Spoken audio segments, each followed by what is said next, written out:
аймак, айыл чарба, билим берүү, ишкерлик, инновациялык долбоорлор, өлкөнүн жана инсандын өнүгүүсү, жамааттык медианын эл собол программасында.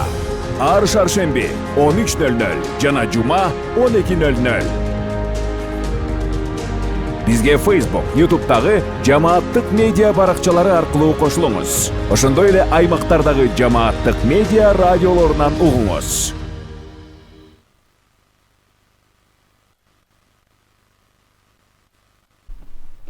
Кутман күнүңүз менен көрөрман жана угарман, жамааттык медиа студиясында Эл собол программасы өз эфирин баштайт. Эфирде мен Айгерим Котбекова алып баруудамын.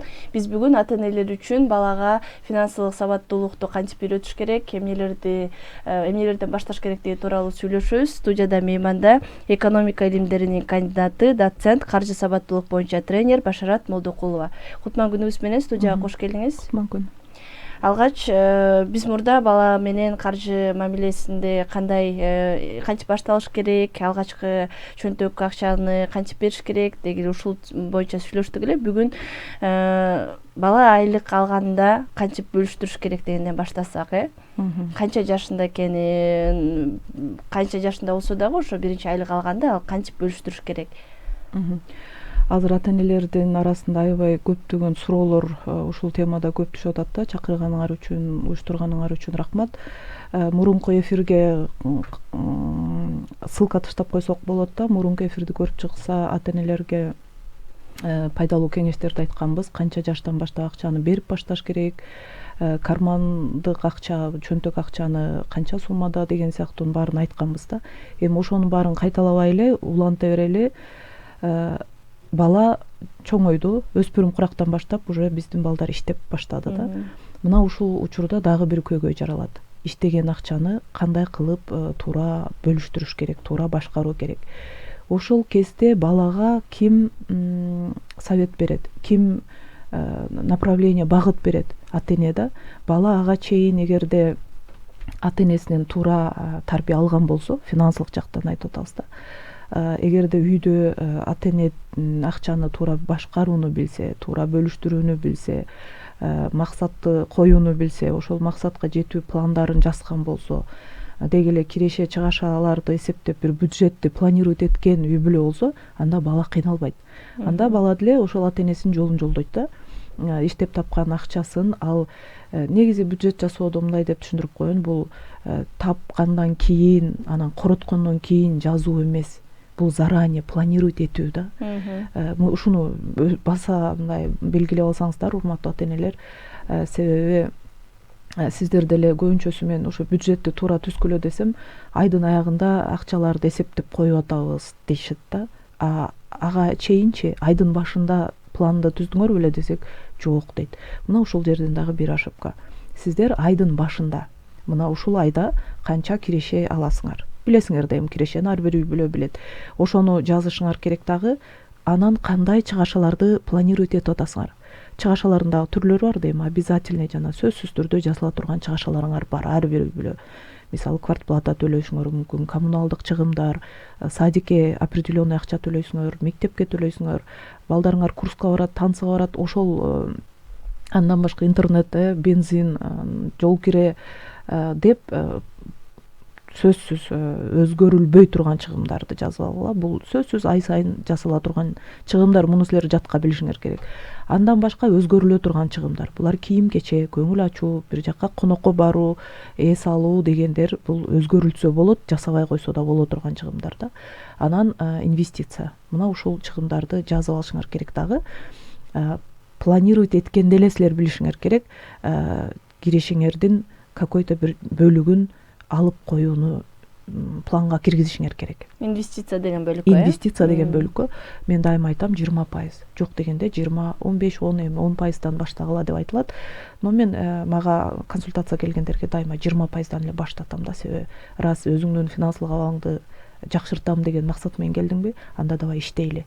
Серьезно ар кайсы чыгымдарды жасабай, финансылык диетага отуруп керек болсо, ошондой жасайлы деп. Мына ошол сыяктуу үй бүлөдө өскөн бала 14 жашта болобу, 10 жашында болобу, деги эле канча акча тапса, ошону так үй бүлөдөгүдөй туура бөлүштүрөт. Ал эми үй бүлөдө такыр акча тууралуу сүйлөнбөгөн болсо, андай үй бүлөлөр тилекке каршы көп да. Прям тема акча деген теманы такыр сүйлөшпөгөн үй бүлөлөр бар. Ошол үй бүлөдө эгер акча прям запретный тема болуп аткан болсо, ошол бала кыйналат да, башында кыйналат. Акчасын туура эмес жакка вложение кылып коюшу мүмкүн. Тапкан акчасын баарын корото бериши мүмкүн, урдатып ийиши мүмкүн, мошенниктерге алданышы мүмкүн, бирөөгө карыз берип коюп, ал кайра кайтартпай калышы мүмкүн. Толтура коркунучтар турат ошол баланын алдынан. Бирок ошентип атып, урулуп, согулуп атып, ал деле бир күн тарбияланат. Бирок убакыт и чоң финансылык каражаттар талап кылат. Ошондуктан урматтуу ата-энелер, балдарыңызды өзү бир күн адам болот да, өзү бир күн жетилет да, өзү бир күн башына түшкөндө келет да дебей, кичинеден тарбиялаш керек. Ойлооңуздар, бала 18 жашка толгондо же 16 жашка толгондо эле бир хлопок менен бала сонун болуп, идеалдуу болуп калбайт да. Аны кичинеден калыптандырганда гана болот. Биз көрүп атабыз го 30-40ка чейин деле финансылык сабатсыз адамдарды көрүп атабыз го. Ошого чейин деле максаты жок жүргөндөрдү көрүп атабыз, же планы жок жүргөндөрдү көрүп атабыз. Бул дагы ошол тарбия учурунда берилбегендиктен болуп атат.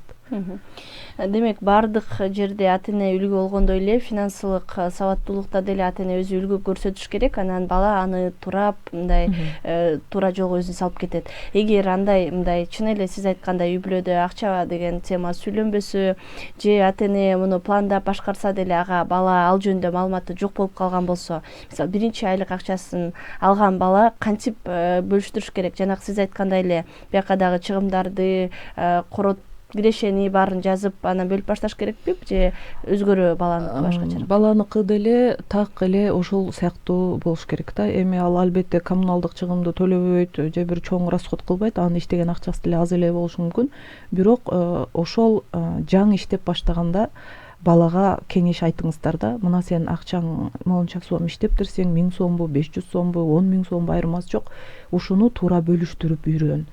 Какой-то частин сактап кой. Вот сактап коюу бул чоң өнөрдү талап кылат. Ушул сактап коюу деген привычка чоң адамдарда деле жок. Дагы деле биз канча иштесек ошонун баарын коротуп жашап жүргөн үй бүлөлөр көп. А сен болсо, кел балам, кел кызым, мынча сом иштептирсең, давай монун 20%-ын сактап кой. Бул сенин келечектеги инвестицияң болсун. Монча акчаны сөзсүз түрдө благотворительностька сактап кой деп үйрөтүшүбүз керек да. Мен дайыма айтып жүрөм, балдарга 2 копилка ачып берип койгула. Бир копилкасы бул ошол өзүнүн келечекте бирдеме алам деп чогулткан кутучасы болсун. Мүмкүн ошол инвестиция жасайм деп чогултабы, же iPhone алам, ноутбук алам дейби, же мүмкүн чет өлкөгө окуйм деген бир өзүнүн чоңураак мечтасына чогултсун. Экинчиси, сөзсүз түрдө благотворительностька чогултуш керек. Байкап көрсөк, мына көп изилдөөлөрдү окусам, ошол кичинекейинен баштап кайрымдуулук жасаган бала же кайрымдуулук деген эмне экенин билген бала чоңойгондо бул боорукер, анан ар кайсы бир күнөмдүү нерселерге аралашпаган бала болуп тарбияланат экен да. Ошону оңой эле да. Эми болгону 2 копилка ачып коесуңар, урматтуу ата-энелер. Бирөөсүнө ошо балаңыз велосипед алам деп жүрүп, хорошо, велосипед вот чогулта бер деп коесуңар. Экинчисине уже благотворительность. Анан благотворительностька чогулган акчасын бала өзү чечсин. Кимге берет? Кааласа көчөдө ырдап отурган музыкантка берсин. Кааласа бир досунун бир тууганы ооруп аткан болсо ага берсин. Бала өзү чечип, өз каалоосу менен ошо благотворительность жасап койсо, ушунча балада көпкө чейин жүрөгүндө бир ток сезим пайда болот да. Бул туура тарбиялоого дагы бир шаг. Анан дагы бир моментте өзгөчө айтып коеюн, акча деп эле баланы такыр акчага кызмат кыла тургандай, акчага баш оту менен берилип кеткендей кылып тарбиялап алган да кооптуу да.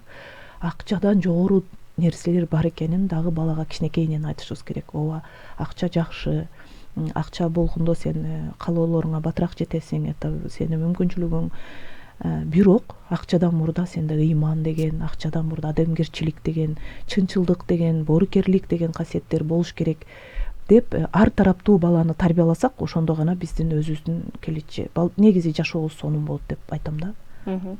Ошол акча жөнүндө туура мамиле боюнча дагы сурагым келип атат. Мындай дагы ошо балага мындай туура эмес акча жөнүндө маалыматтарды бербеш керек деп айтып каласыз да. Ошол кандай маалыматтарды бербеш керек? Мисалы, бала кандай акча жөнүндө туура эмес пикирде калбаш үчүн эмнелерди айтыш керек ата?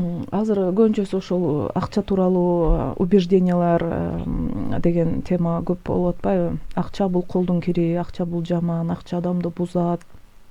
Анан акча байлар акчаны туура эмес жол менен эле тапкан адам байыйт деген сыяктуу сөздөр үйдө айтылбаш керек да, желательно, потому что ошону уккан бала, кичинекей бала, даже ойноп олтурган бала деле ошону укса, деп акчага негативный мышлениясы калыптанып калат. Это плохо.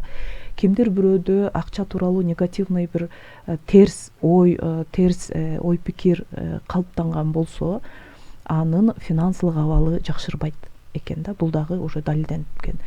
Ошондуктан мүмкүн сиздин өзүңүздө акчага болгон терс мамиле болуп калган болсо, ата-энеде да, в смысле, анда өзүңүз биринчи ошону иштешиңиз керек. Аны балага дагы передавать эткен өтө кооптуу. Эгер өзүңүздө финансы жагыңыз анча эмес болуп атса, ал жерде баланын күнөөсү жок да. Ал жерде ар бир жаран өзүнө жоопкерчиликти алып үйрөнүш керек. Эгерде кимдир бирөөнүн финансысы анча эмес болуп, кошунасынын финансысы сонун болуп атса, анда бизде жарандар жоопкерчиликти өзүбүзгө алган деп дагы деле билбейбиз да. Балам деп балага ачык эле айтып, учурунда мен ошо финансы жактан билимим жетишкен эмес, учурунда мен туура эмес бир кооптуу нерсе жасап койгом, же учурунда элементарно керектүү билим алган эмесмин, же мектепти жакшы окуган эмесмин балам, кызым. Ошон үчүн менин абалым ушундай болуп калды. Эми сен менин калтамды кайталаба, давай сен билим ал, кел, сен бул жагыңды оңдойлу, сен бул жагыңды бышыктайлы деген сыяктуу балага туура направление бериш керек дагы. Анан акчаң болсо бул жакшы, сен акчаң болсо элге жакшылык кыла аласың да. Бирөөгө жакшылык жасоо үчүн, бирөөгө кайрымдуулук жасоо үчүн дагы акчаң болуш керек. Бир туугандарыңа көмөктөнүшөсүң, ушул турган айылыңа жардам бере аласың. Тетиги жолду жасап койсоң деле канча сонун нерсе. Көрдүңбү балам, акча бар болгон лучше, чем жок болгонго караганда деп туруп тарбиялап, анан ошол эле кезде такыр эле айттым го, ошол акча бул самый высший достижение эмес. Акчадан мурдагы баалуулуктарды дагы унутпашыбыз керек деп бир ар тараптуу тарбиялашыбыз керек да. Мына Гапар Мадеминовдун ата-энелер мектебинде лектор катары барып жүрөм. Ал жерде ар кайсы тренерлер келет.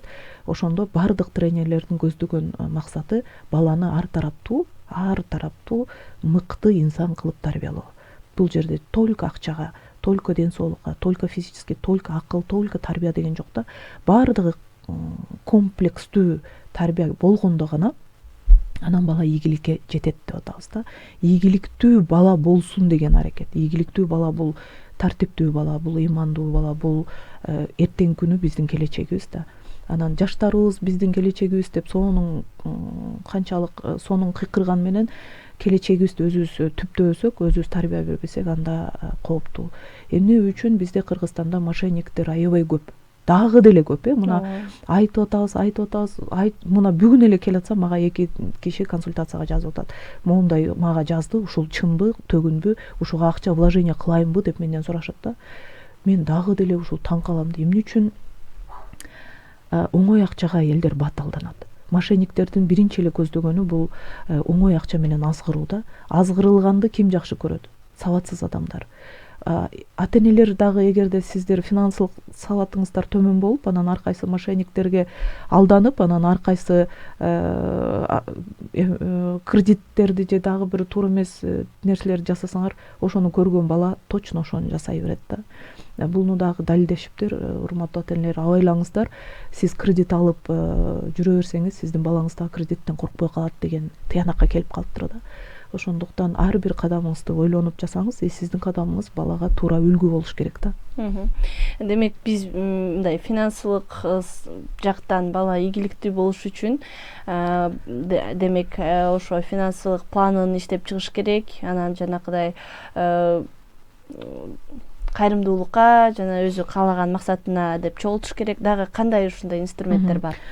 Азыр ошо план дегенди эстеп кеттим да. Мисалы кээ бирде бала бир сонун максатын айтат да, мен келечекте моундай алгым келет же моундай үйдө жашагым келет дегенде эле ата эне койчу ай, жизнь жетпейсиң андай максатты койбой эле кой деп коет экен да.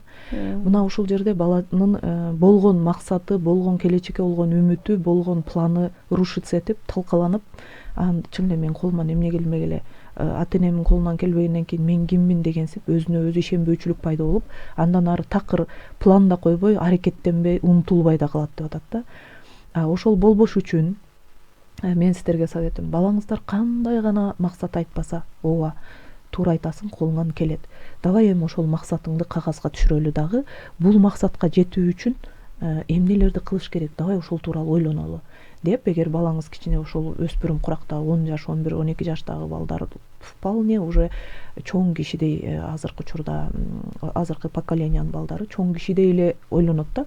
Кагаз ручканы алып алып, мына ошол сенин максатың канча сом, максатыңа жетиш үчүн сен канчадан чогултуп башташың керек, давай сен азыр чогултуп баштайсың, мен сага мончасын кошуп бергенге даярмын, сен жетесиң максатыңа деген мотивационный сөздү биз балдарга айтышыбыз керек да. Биз болсо мындай кесе чаап салат экенбиз кээ бир учурдачы. Муну мен бардыгын практикаман айтып атам да, мектептерге дагы тренингке өтөм, анан студенттер менен 25 жылдан бери эле вузда сабак берем. Студенттерге сабак өтөт, мектепке дагы сабак өткөн мага аябай жагат. Балдар ачык үйдөгү болгон акча тууралуу ой пикир, үйдө кандай сөз баарын эле айтышат да. Ошону карап туруп мен дагы деле канчалык финансылык сабаттуулук тренингдер өтүп атат, акысыз сабактарды уюштуруп атабыз, дагы деле элге дагы деле керек да, бул окуу керек экен. Себеби акчага болгон терс мамиле дагы деле үйдө көп үй бүлөлөрдө бар да. Өздөрү финансылык жактан жакшы бир жыйынтык жарата албаган ата эне өкмөттү күнөөлөйт, жашоочуларды күнөөлөйт, мамлекетти күнөөлөйт, деги деле өзүн күнөөлөбөйт да дагы делечи. Анан ошон үчүн жоопкерчиликти өзүбүзгө алып эле балдарыңыздарга жок дегенде жакшы сөз менен дем күч бергенди үйрөнөлү. Ата энелер сенин колуңан келет, мен сага ишенем деп мындай бекем кучактап, мен баягы тренингде кээ бир окуучу кыздар ыйлап ийишет да, мени апам даже кучактабайт депчи. Ошол дагы балдарга жетишпейт экен көрсөчү. Бир күндө балаңарды канча жолу кучактайсыңар ата энелер. Жок дегенде эртең менен кучактап, жакшы күн каалап, кечинде келгенде дагы бир кучактап. Эми бул бесплатно эле нерселер го. Күнүң кандай өттү, бүгүн кандай өзгөрүү болду, эмне жаңылык билдиң деп сурайбызбы? Ошондон деги баштагылачы. Анан акча десе деле силер ойлогула, только эле так отур эми мына 20 сом, бул 100 сом экен деп эле сабак өтүп баштабай, кичинеден балага калыптандырып баштагыла. Акчаны кичинекейден кестен, эгер бир ата эне жазыптыр, эми мен кечиккен турбаймынбы, балам 15-16 кирип калды, мен буга чейин акча тууралуу эчтеке айтпадым, эми кечиктимби деп. Жок, кечиккен жоксуз, любой время кечиккен жоксуз. Азыр эң сонун момент, эң сонун учур, баштаңыз, эми деле баштаңыз. Давай сен оюң кандай, планың кандай деп деги эле бир семейный план деген чогуу болуш керек да. Кээ бир үй бүлөлөр даже отуруп алып план түзүшпөйт. Мына давай эми быйыл жайында каяка салып келели, көлгө баралыбы же Турцияга баралыбы мисалы, же тоого чыгалыбы же чоң апабызга айылга баралыбы, ошого канча сом кетет, айына канча сомдон откладывать этели, чтоб летом жакшы бир эс алалы. Бул дагы финансылык сабаттуулук, финансылык туура тарбия. Эгер сиз ошону жасасаңыз, сизди көргөн бала кайталайт. Акчага ушундай мамиле жасаш керек турбайбы деп.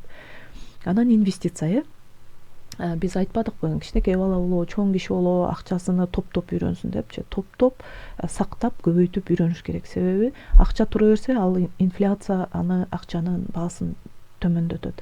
Инфляция деген эмне экенин балдарга айтышыбыз керек. Вообще фондовый биржа деген эмне, акция, облигация деген эмне, депозит деген эмне, кредит деген эмне, банк эмне үчүн существует, эмне жумуш жасайт, банк деген эмне, бул налогду эмне үчүн төлөйбүз, вообще налог төлөш керекпи, страхование деген эмне деп балага баардык жактан айта беришибиз керек да. Кээ бир балдар даже банк деген эмне экенин билбейт. Кредит дегенди билет, ата энем кредит алыптыр, это алат анан төлөйт деп эле коюшат да. Депозит деген эмне? Депозит ачып койсоң, банк банкрот болуп калса эмне болот? деп балдарга ошондон берип айта бериш керек да. Депозит ачкан бул коопсуз.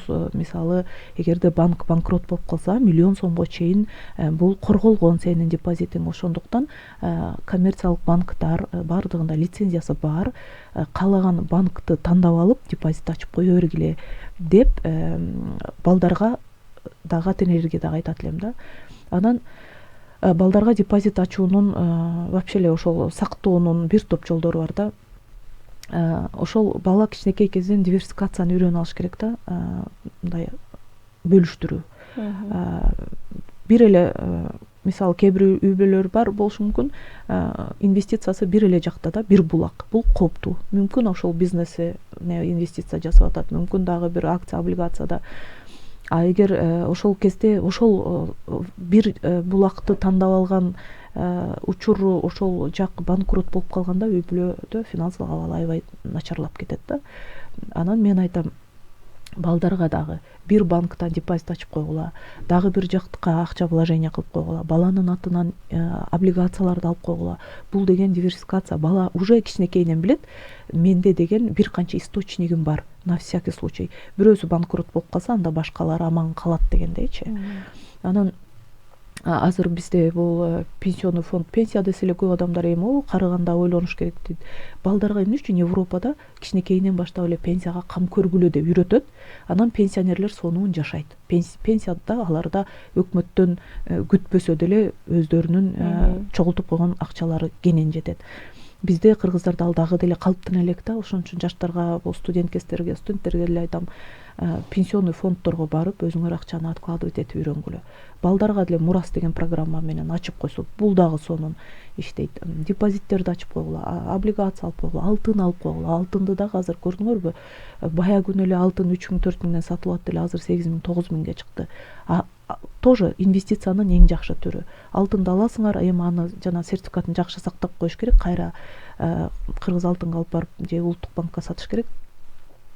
Бул эми ошол инвестицияны дагы мындай балдарга түшүндүрүш керек. Бул долгосрочный акча да. Бүгүн акча салып эле, анан 2 күндөн кийин көп прибыль албайсың. Бул деген 3 жыл, 5 жыл күтүш керек. Бул сен чоңоюп калганыңа как раз сонун келечегиң болуп калат. Мүмкүн ошол чогулткан акчаңа бизнес ачасың деген сыяктуу кызыктырыш керек баланы.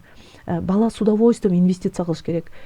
И самый сонун суроо, акчаны бала каяктан таап инвестиция жасайт. Мисалы көптөгөн үй бүлөлөр балага акча берип поощрение кылат. Мисалы 5 алса акча берет, бир жерден утса, бир олимпиадалардан утса же спорттон, мелдештерден утуп келсе, балага денежный акча берет. Же туугандары келип акча берип калышы мүмкүн. Туулган күндө акчалай подарка бересиң. Ошонун бардыгын бала өзүнө инвестициясына чогулта берсе болот да. Эгерде балада финансы жактан туура тарбия болсо, бала и так ошону жасайт. Мисалы менде 3 балам бар. Улуу кызым уже мисалы бизден сепарация болуп, өзүнчө финансы жактан дагы толук бизден бөлүндү. Бул деген менин финансылык жактан кызыма туура тарбия бергендигим деп ойлойм. Азыр ал айлыгын алат, мисалы айлыгын алгычак деле пландаштырат, алгандан кийин мен мынтип байкап коем, бөлүштүрөт кадимкидей эле. Так ушу мен сыяктуу эле бул акчам инвестицияга, бул жол киреме, бул акча жол обедиме, бул фитнесиме, бул косметикама деп туруп бөлүштүрөт дагы. Анан дагы инвестиция, подушка безопасности деп на всякий случай акча кармап койгула үйдө конвертте деп айтам, ошону соблюдать этет да. Ал кичүүлөрүм эми иштей элек, кичүүрөөк, бирок жайкы каникулда иштейт менин балдарым. Жайкы каникулда магазинге барып, туугандарыбыздын магазиндерине барып иштейт, кадимкидей айлык алат. Айлык алган акчасына инвестиция жасайт. Мен болсо мынтип направление берип коем. Бул дагы эми сразу келген жок. Башында кыйналдык биз деле. Балдарыма жаккан жок. Алар дагы кадимки башка балдардай болуп эле колуна 1000 сом берсең, 1000 сом баарын дүкөнгө барып сразу түгөтүп келгиси келет да. Бирок ошол азыр болсо эми ал калыптанып калды. Мисалы туугандары келип, балам колуна акча берип, бар дүкөнгө бар десе, жок, мен муну инвестиция жасайм деп туруп копилкасына салып коет да. Анан туугандар таң калып калат. Анан эми булар финансылык сабаттуулар да деп кедем деп какшыктагансып сүйлөп калат. Кээ бирөөлөр түшүнгөн эме менен. Но мен аны мынтип сыймыктан ойлойт айтам. потому что акча тууралуу маалыматы бар, кайрымдуулук копилкасы бар, кайрымдуулук жасайбыз чогуу үй бүлөбүз менен. Бул дагы мен ойлойм, эми муну албетте убакыт көрсөтөт, дагы бир 5-10-20 жылдан кийин точно айтам да, ошо туура тарбияладымбы же кандай, может быть, менде деле ошибкалар болуп калышы мүмкүн. Эми ошибка деген ар бирибизде болот да, боло турган нерсе. Мен деле күнүгө эле прям китептегидей болуп же өзүм айткан сөздүн баардыгын 100% сактабай калышым да мүмкүн. Мен деле бирок кайсы жерден адашып же туура эмес жасап алган болсом, ошол жерден кечирим сурап, балдарыман кайра ошону тууралаганга аракеттенем. Эмне үчүн ата-энелерден аябай көп кат келет? Эмне үчүн дагы деле ата-энелер, себеби ата-энелер өздөрүндө финансылык жактан сабатсыздык болуп атпайбы? Өздөрүндө билим жок, анан балага берейин десе чын эле эчтеке жок болуп атат да. Ошондуктан ата-энелерде айтат элем, азыр эми толтура эле кеңештерди берип атам. Улам саатын карасаң убакыт болуп калды окшойт деп шашып атам. Мынтип жыйынтыктап айтканда, балдарга биринчиден ар тараптуу тарбия бериңиздер. Экинчиден, баланы китеп окуганга көндүрүңүздөр. Баланы китеп окуганга көндүрүү деген бул эмне? Мен дагы балдарым начале китеп окугусу келчү эмес да. Анан мен мындай метод лайфхак айтып коеюн элдерге. 10-20 китеп алып келем дагы, анан коюп коем. Окугула десем окубайт. Эмне кылам деп ойлонуп атат, анан мындай деп ойлонуп таптым.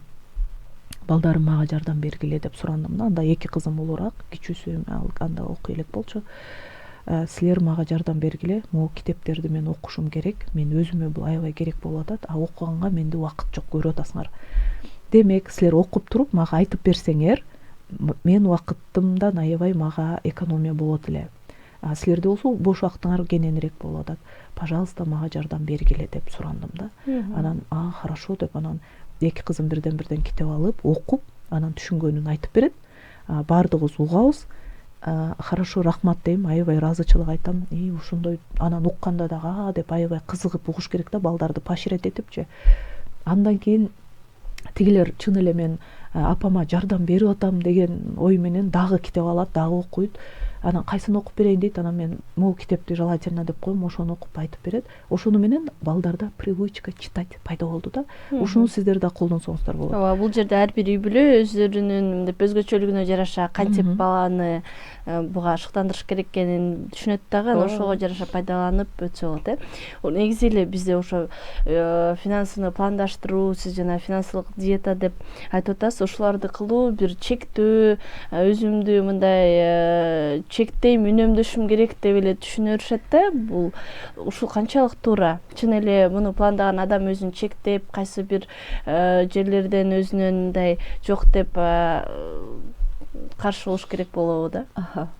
Негизи ушул диета же чыгымдарды кыскарткыла деген сөз элге жакпайт да. Сразу эле протест, ичинен протест башталат. Мен бир келген жашоодо анан ушинтип өзүмдөн акча аяп жүрмөк белем дегенсип, сразу ой өзүң менде деле андай болуп кетет да. Бирок бул постоянно эмес. Финансылык диетага 2-3 эле жыл отуруп койсоңор, бюджетиңер сонун болуп калат. Андан кийин уже финансылык диетанын кереги да жок. И так эле өзүңөр лишний трата кылбай каласыңар да.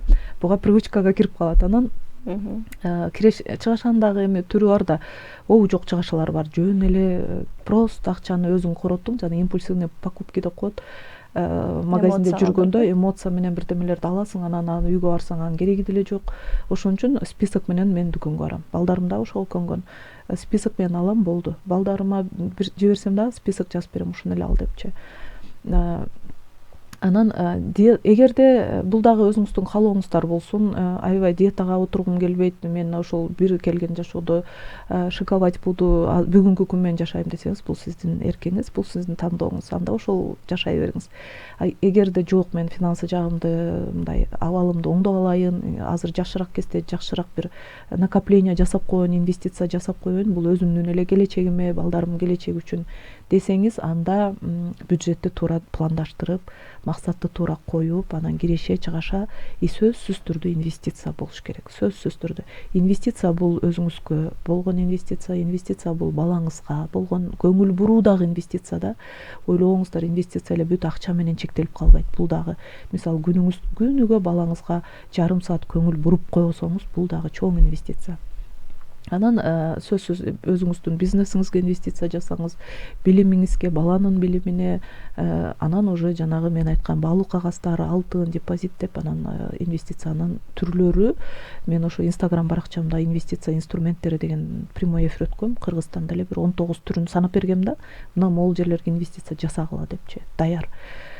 Анан дагы бир кейс айтып коеюн, баягы күнү эле бир жерде айтсам аябай мындай балдар үчүн сонун экен деп калышты. Мектепте тренинг өтүп атсам, 7-класстан бир бала сурап калды менден. Башарат эже, мен 7-класста окуйм, мага кандай бизнес кылсам болот, мен аябай бизнеске кызыгам деп калды да. Анан 7-класста болсоң, анда сен үйдө велосипедиң барбы десем, ооба деди. Велосипедиңди арендага берип бизнес кыла берсең болот деп койдум. Эми аны ошол баланы ошончолук түз кабыл алып, анан аябай азарт менен иштептир. Кийин анан ынтымак паркына барып, жайкы каникулда баягы велосипедин алып чыгып, чын эле саатына 100 сомдон 200 сомдон арендага берип атып, дагы бир велосипед сатып алыптыр дагы. 2 велосипедди берип, анан досун жумушка алып, тим эле өзүнчө предприниматель да. 1 жылдан кийин уже жанагындай атасына айтты, атасы да көрүп, байкап, колдоп, анан ошол жактан жакшы жанагындай эмелерди, машинкаларды пульт менен алып берип, сонун эле бизнеске айландырып алды да. Бул көрдүңөрбү, бир эле багыт, бир сөз, мүмкүн сиздин да балаңызга бир сөз жетишпей турат да азыркы учурда. Балам, сенин колуңан келет, балам, сенден баары болот, сенде мен дайыма жаныңдамын деп ошондой тарбиялаш керек да. Анан дагы бир нерсени айтып коеюн, балдарыңар проблема болсо силерден качпаш керек да, силерден катпаш керек проблемасын. Эгерде балада проблема болсо, атам укса өлтүрөт, же апам укса өлтүрөт, эч кимге айтпашым керек десе, бул демек туура эмес тарбиялагансыз балаңызды. Балаңыз любой көйгөй болгондо биринчи атасына, апасына келиш керек. Чоң рахмат сизге. Бизге бөлүнгөн убакыт соңуна чыгып калды. Сизге чоң ыраазычылык билдиребиз. Өтө пайдалуу, мындай колдоно турчу инструменттерди айтып бөлүшкөнүңүзгө ыраазычылык билдиребиз, убактыңызды бөлүп. Чоң рахмат, урматтуу Жамааттык медианын көрөрманы жана угарманы. Сиз Эл Собол программасынын кезектеги көрсөтүүсүн көрдүңүз. Бул жолу биз балдарга финансылык сабаттуулук боюнча эмнелерди үйрөтүш керек, кантип акчаны башкарыш керектиги тууралуу сүйлөштүк. Суроолорго экономика илимдеринин кандидаты, доцент, каржы сабаттуулук боюнча тренер Башарат Молдокулова жооп берди. Эфирди мен Айгерим Кубатбекова алып бардым. Кайрадан эфир аркылуу амандашканча саламатта туруңуз. Аймак, айыл чарба, билим берүү, ишкерлик, инновациялык долбоорлор, өлкөнүн жана инсандын өнүгүүсү Жамааттык медианын Эл Собол программасында ар шаршемби 13:00 жана жума 12:00. Бизге Facebook, YouTube'дагы Жамааттык медиа баракчалары аркылуу кошулуңуз. Ошондой эле аймактардагы Жамааттык медиа радиолорунан угуңуз.